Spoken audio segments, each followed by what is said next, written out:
sounds சொல்லுவியா? Okay. A is for An. B, B. C, K. D, D. E, வந்து இப்ப நான் என்ன உங்கள்ட்ட சொல்றது? A. சரியா?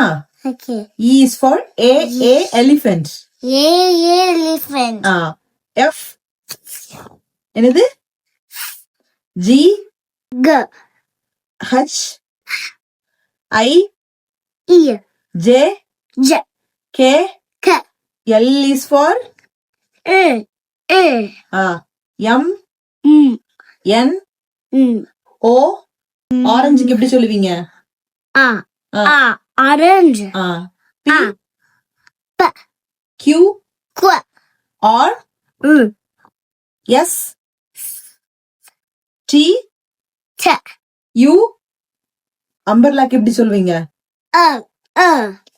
V, V. W, W. X. Y is for Yeah. Z. Z. Correct. Yay. சரி, நீ இப்ப எதுலலாம் தப்பு போட்ட அப்படின்னா E வந்து ராங்கா சொல்லியிருக்க.